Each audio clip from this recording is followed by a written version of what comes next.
Hi, this is Lejeune with Lejeune Singleton LLC, Wellness, Nutrition, and Fitness. Today's topic is overcoming grief towards wellness. I would like to introduce Army vet, husband, father, actor, Michael Lloyd Sr. Welcome, Michael. Hey, how you doing? Thanks for having me. All right. So, can you tell us who Michael is, like your military background and how you got into acting?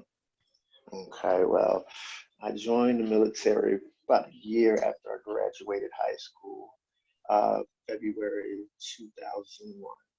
I joined the Army. Initially, I wanted to join the Marines, but because I had to get a waiver for my eyes were really bad. It's like my recruiter left me hanging. Oh, wow. So, yeah, so I just so happened to run into one of the Army recruiters while I was at the mall. And she was like, "Hey, so what's going on?" And I told her what was happening, and she made it happen for me. She got me the waiver I needed, and next thing you know, I'm at boot camp. It was a great experience. It it taught me how to be disciplined. It taught me how to be tough. And it taught me the real value of teamwork. A lot of people that I went through boot camp with, I'm still real close to. It's like a brotherhood. Okay. Yeah. And my first duty station was Fort Polk, Louisiana. And back then, it was really rough. It was nothing like it is today. Oh, You know what I'm wow. saying? Yeah, it was. You would think this was the military back in the 80s and whatnot. Yep. But I made it through there. I did what I had to do. Uh, and then from there, I was stationed at Fort Lewis, Washington for about maybe a year and a half right before I was discharged out. From there, I worked various jobs, but I've always had a passion for like performing, for like acting and whatnot. Something that I attribute back to my sophomore year in high school when I shot this PSA for my television production class. And the teacher was telling me that, hey, you're really good. You're a natural. I was like, for real? And then she was like, yeah, you ever thought about acting? And, at the time, of course, I didn't think about acting, but she was like, oh, I got a friend at the Baltimore art school. I'm going to show her this and see what she says. And I was like, okay, bet, we'll do that then. But as time went on, she never got back to me and I really never pursued it. So at the time when I was in Washington, there was some voiceover work that I did over there, and that was pretty good. I liked it. I ended up moving back here to Maryland, and that's when I really tried to put my foot in the ground and try to jump into the business. And I've had the privilege of working with you as an actress, and you are extremely talented. I thank you for that. You are welcome. All right. So I know you lost your daughter in 2014, which is, a hard thing for any parent to get over because as parents, they always see that they will pass before their kids, and that's not always the case. Right. I know for myself, I lost my dad at the age of 6, and, the grief, you still deal with it because you still miss that person. And Mhm. for the Black community, we really you know, are taught to deal with it. And we don't get resources and services to help to overcome with it. And it gets to the point where you can become depressed, you can, just Mhm. get in a dark place, which is not healthy. So, Right. can you tell us what happened and with the cancer and everything? How did it start? Well, It was back in 2011, and it was right before they were released for summer. So I had worked it out with her mother that, that I'd come down there and pick up my daughters and they'll spend the summer with me. So me and my brother, we drove down to Louisiana and surprised them on the last day of school. They didn't know I was going to pick them up. So when I was at the school and I was just, looking at Michelle and I noticed that she was kind of stiff, so picked her up, took her back to the house. I asked her mom about it, like, hey, what's wrong with Michelle? She seems kind of stiff. And then she was like, well, she's just been having some problems moving lately and whatnot. So we thought it was nothing at first. So when we came up here, she was telling me that she was having like these really bad headaches and whatnot. And we thought it was to the fact that, she didn't have her glasses with her because she had left them. And, sometimes, and I know for certain, like, because I wore glasses at a time where, if I didn't have my glasses on and I'm squinting trying to see, that sometimes I'd develop a little headache. But we were driving to my father's house and, she just started throwing up. Oh, I wow. was like, whoa, yeah, she just started throwing up everywhere. And we took her to my dad's house. We let her rest. She got up. She said she felt a little better. And when we went home, she started throwing up some more. Said that her head was hurting. So I took her to the emergency room. They did a CAT scan and they said that they didn't find anything. They thought it was just a regular headache, so they gave her some medicine. And, for the rest of the summer, she was kind of okay, a little better. So fast forward to the start of the school year, her mom calls me and tells me that she started throwing up again.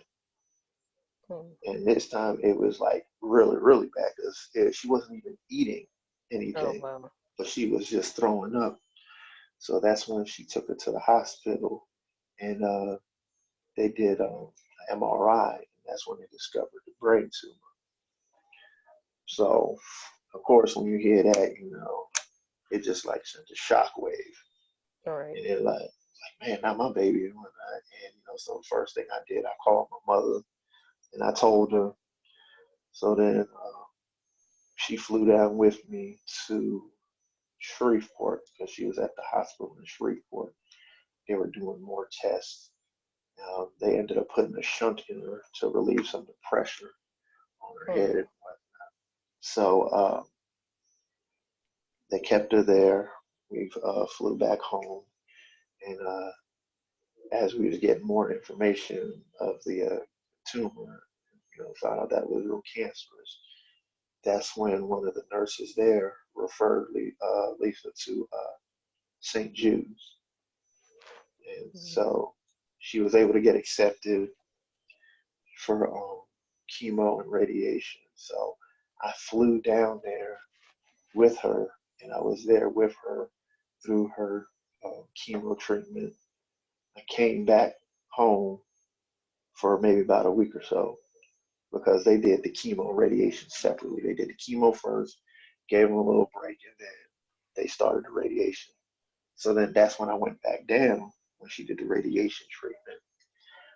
Um, they gave her okay. They said that they didn't see um, any cancer left in her, so they was able to let her go. So she went home. 6 months later, they told her to come back like every 6 months or so, so they can you know keep an eye on her and check the kid, check the progression. Because I guess with this type of cancer, before we didn't know how it was an aggressive type that she had. Hmm. So on her 6 month checkup, still was clear. Then another 6 months came by, she was clear again. Maybe about a year or so after, she started complaining about pains in her knee. Hmm. So that's when they ran some tests and they found out that the cancer was in her bone. Oh, wow. And then it ended up going into her bloodstream. And then, then I started looking up the cancer, the type of cancer she had. It was called pineoblastoma or something like that. I was looking at the symptoms, the treatment, and the mortality rate. And the mortality rate was really, really low. I'm talking about 3% maybe survives this type of cancer. Oh, wow. So yeah, maybe about a week before she actually passed, that's when Lisa called me and she told me that they exhausted all that they could do and there was nothing more they could do for her. And I was at work and I immediately broke down. I've never felt so helpless in my life. And then a week later, she passed. Mm. So, how are you able to deal with your grief? Because I know you have other kids as well. So, how are you able to be strong for them, but also take that time to grieve for your child? Honestly, I didn't grieve. I didn't. I just I tried to suck it up and hold it in, and I just went along on life back to normal. I went right back to work, hoping it'll take my mind off of it, but that that didn't help at all. Right. I discovered that I was more irritable than ever, and every little thing would like set me off. you know. So as for the kids, my other kids, I was really real quick tempered with them. Anything they did, like if I tell them to do something, they didn't do it right away, I would blow up. And, it was bad on my part, and I didn't realize how bad it was and how bad I was until I actually had another emotional breakdown. And when Mm. I mean an emotional breakdown, I was I was hurt for like maybe a week or so. Like before, I'd cry and then boom, I'm okay. Then some time would pass, I'd cry again, and then I'm okay. But this last time, I cried, I yelled, but that numbing pain, that numbing feeling was still there. Right. I was driving. I was driving back from somewhere, and that's when it hit me. It just hit me out of nowhere. So I pulled the car over. I started crying. Got myself together. Was driving. I felt it. I still felt it. So I started crying some more. Tried to pull myself together again. I drove home, and I just went to my bed and I cried for hours. I was a mess. I was a mess because I didn't I didn't properly grieve. Right. Right. You know, as a black man, we're raised and taught to be tough. You know, Right.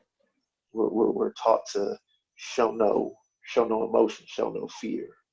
But at some point, something happens, and you have no choice but to cry and but to show emotion. Right. And that was the time that I actually let it be shown. And that's, one of the leading issues with Black men that suffer from depression, suicide, that turn to alcohol and drugs because they are taught to be strong, not to cry, not to show emotions. So they don't know how. And it turns out very bad for them because they go to an extremely dark place that they can't mentally get themselves out of because they've always been taught, no, you're a man, you're not supposed to do that. And Mhm. that's not right. So how did you, manage your marriage and still trying to deal with this? That was the tough part. I was surprised that how I was acting and the way I was doing stuff. I was surprised that my wife didn't leave me because I wasn't the easiest person to live with. You know, I was I was probably I wasn't showing that much emotion towards her, show much love towards her because I was stuck in my own little world.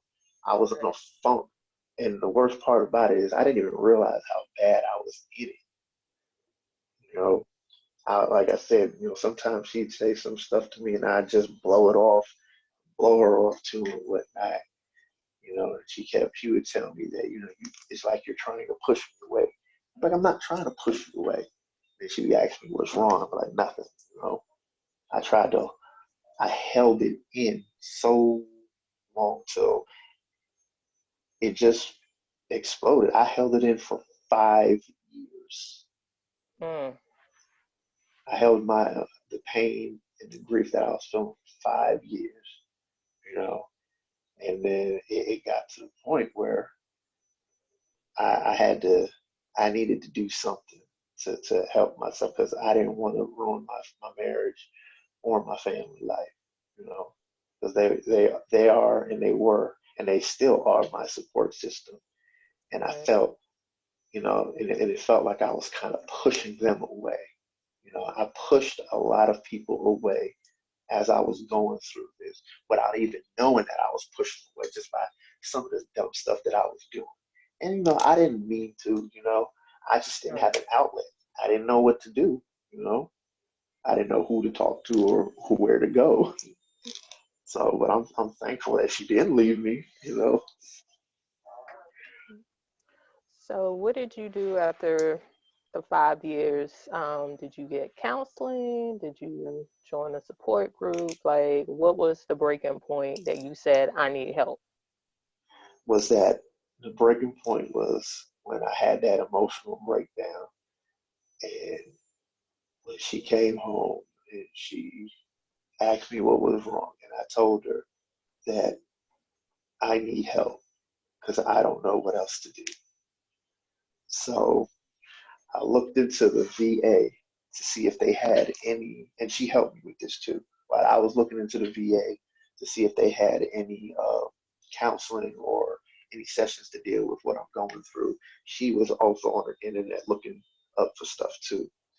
So I ended up calling this this hotline. It's was it Vets for Warriors or Warriors for Vets, and they really didn't specialize in a case like mine, but the fact that the guy just sat there and talked with me for about an hour, it kind of helped.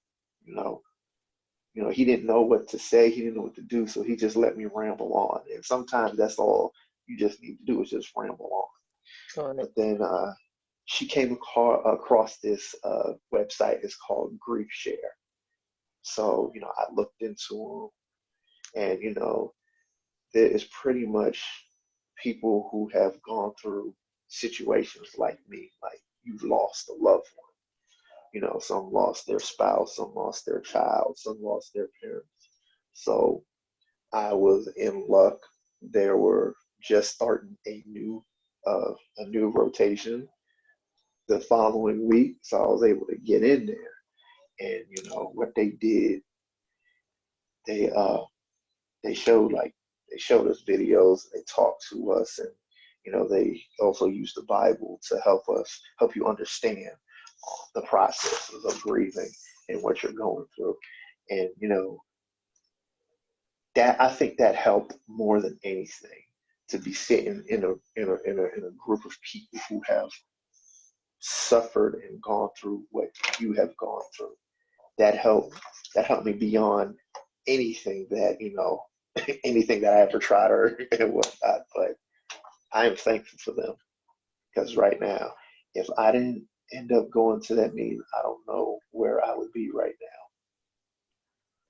And especially this month is the month that she passed away. So I'm now. sure if you didn't go, it would have probably been that whole cycle again. Hmm. And here's the thing with that. When I started I think it was October or November time frame, and as I'm going through the classes each week. I'm getting a better understanding. Um, I was letting go. I was just letting everything go because, I blamed myself so much for her death that it was crippling me. So they were Mm. able to help me let it go. Her birthday is February 17th. She died April 14th. And normally between that time, I consider that the rough patches of my life. Mm. But this time around, I didn't feel that grinding pain as in years before. Because around that time, like getting close to her birthday, I'd be an emotional nutcase. But this time, that pain, it wasn't there. It was there, but it wasn't there. If you understand what I'm saying. Right. It wasn't as in depth as it has been Right, previously. right. And then when the 14th came around, I didn't even think about it, until I looked at the calendar and I was like, oh my God, this is her anniversary. And then when I told that to the grief counselor, she was just explaining to me that's progress that you're showing. It's not hurting as much as it did before. Right. And she was right. I mean, it hurts because she's not here, but it doesn't hurt as bad. I'm able to get through it.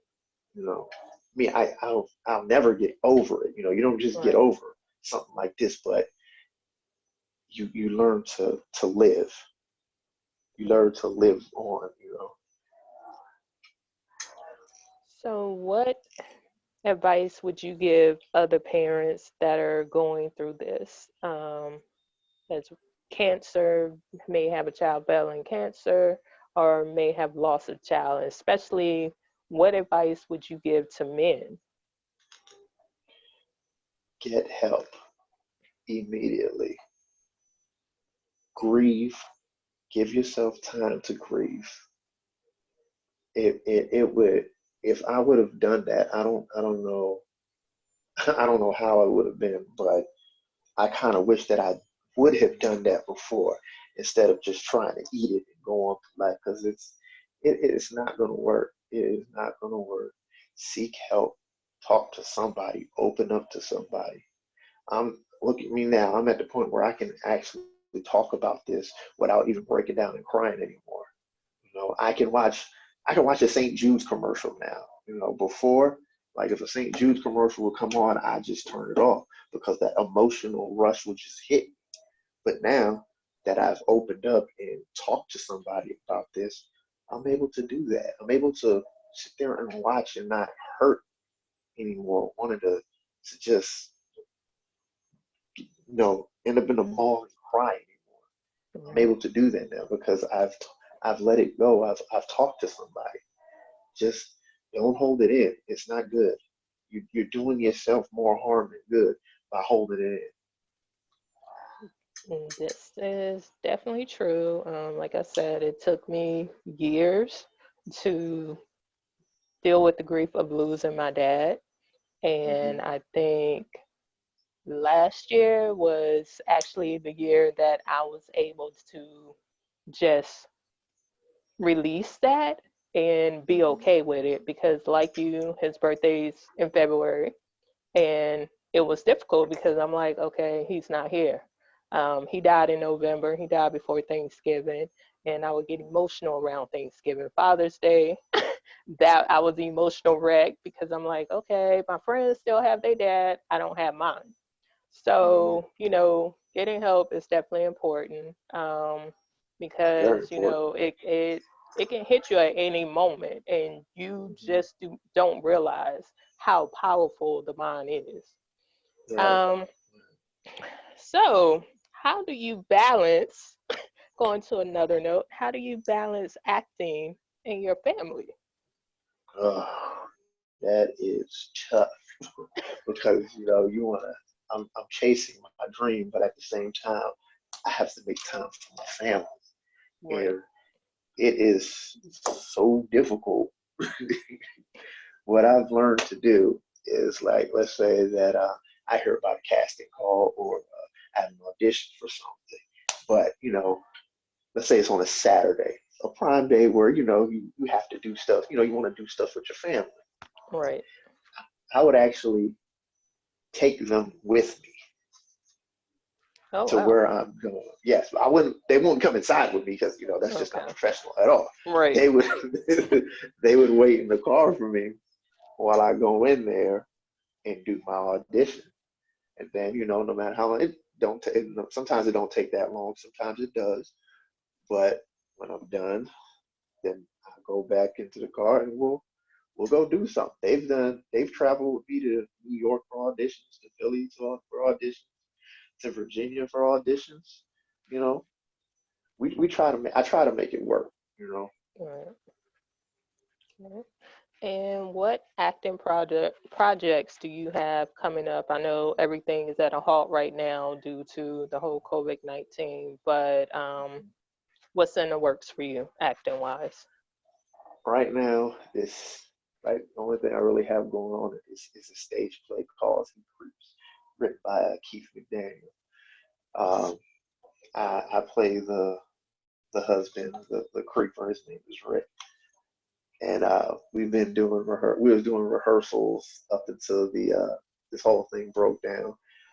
But what we've been doing lately is the Zoom rehearsals, so that way we can keep the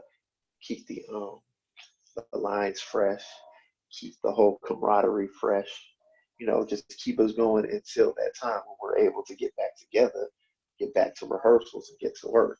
But as of right now, that's the only thing I got going. Okay. And which do you enjoy acting more in, film, television, or theater? Well, this is going to be my very first theatrical role that I'm doing. My first theater role, excuse me.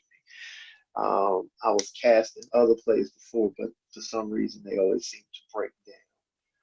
But me, I like doing it all. I mean, as in film and television. I like doing them both. I don't really have a preference. I'll do whatever. You know, I'm just trying to get out there. That's really it. If there's a casting call for a film, hey, I'm going. Casting call for a TV series, I'm there. I'm just trying to get my name out there. So, what is your ideal role? My ideal role, oh, that's a good question. Find a like a reoccurring role on a sitcom or one of these TV series. Start out like that. Get the later work down and try to work my way up until co-starring, starring. But right now, I'm just looking for like a reoccurring role. Just really get my name out there. Get my feet wet. So, is there a particular show that you would see yourself on that's out right now? Out right now. No, let me see. What is out right now? So, you have For Life on ABC, you have Mhm. Insecure, you have Power that is coming out with spin-offs. Oh You yeah, have The Shy. It's it's a lot of good shows out there. It really are. I mean, any show that I can fit into, like Power, I can do a little detective role, prison guard or something. Mhm. Something like that. Okay. I say So, something like, "Hey, get in your cell," something like that. okay. So a CO or or more. Okay. Right, All right. right. I don't think for some reason with my looks, I don't fit the drug dealer type. Right. All My right. face is so innocent. So, what can we expect from Michael in the near future and in the future? That I'm gonna continue to grind.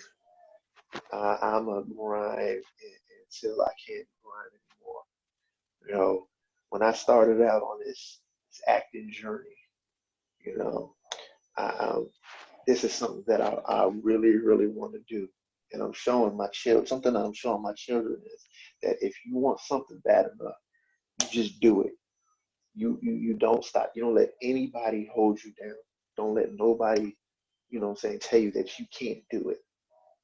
Because you'll have like friends and family members saying, "Oh, you can't do that," blah blah blah. That's just real negative, Instead of having your back, hey man, go for it, do that. They'll tell you, they'll try to downplay, and they'll try to tell you, "Oh, you too old for that, you too this, you too that." I don't even listen to folks like that anymore. At first, I ain't gonna lie, it did bother me at first. But then I look back and be like, hey, well, what are you doing with yourself? Have you ever tried anything like this? Have you tried to step out of your comfort zone? And Right. most people don't.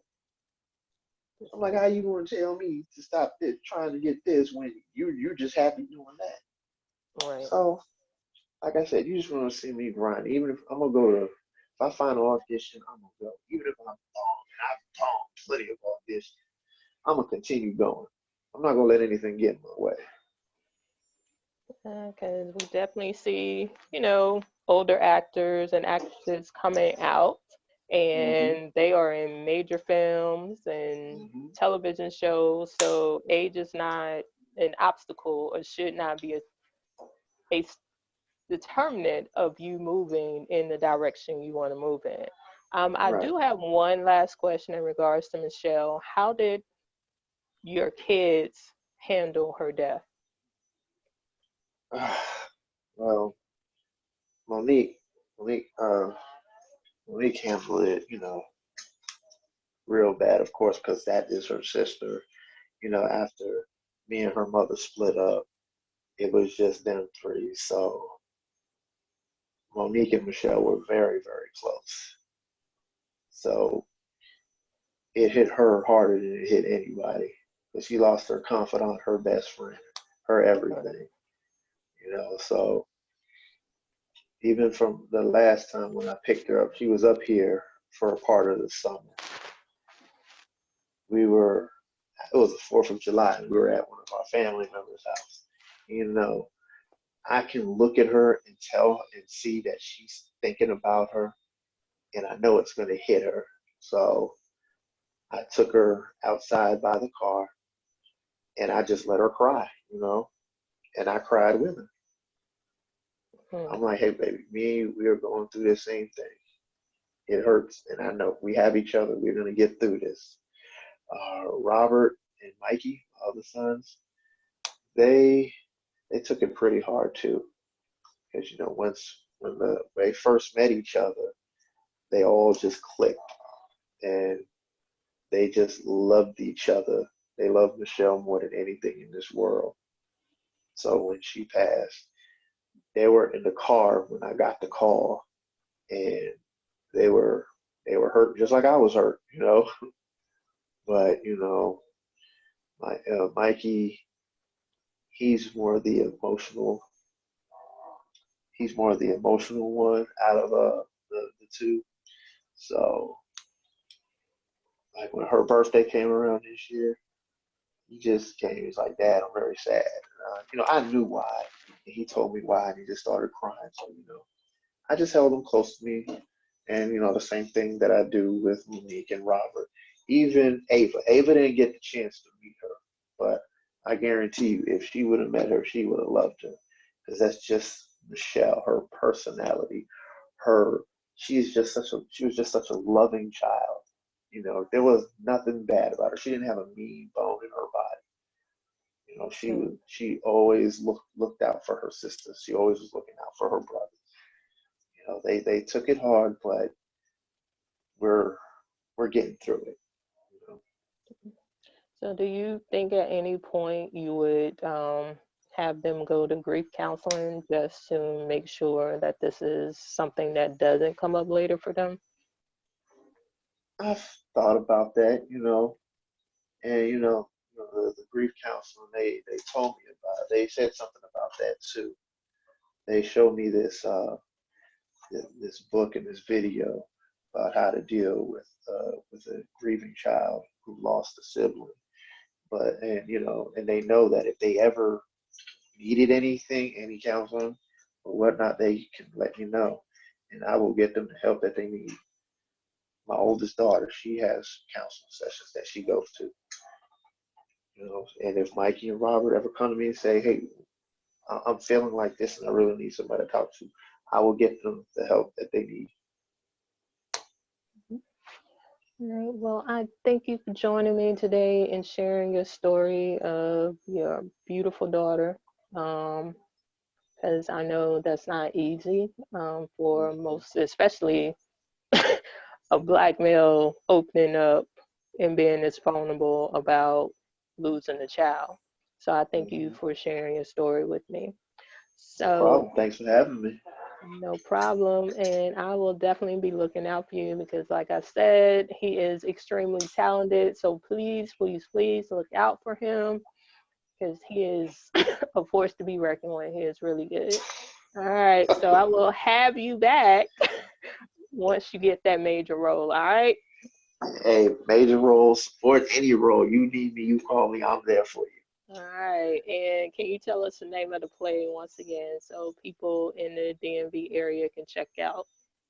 It is called He Creeps by a man who thinks he is God's gift to women, but he ain't. But it's going to be an amazing play. It's going to be a different type of play that you ever see. You're going to have a good time. Trust me on that. All right. So I will definitely post that when it comes out and this corona dies down. So thank you again. And we wish you all the best. Thank you.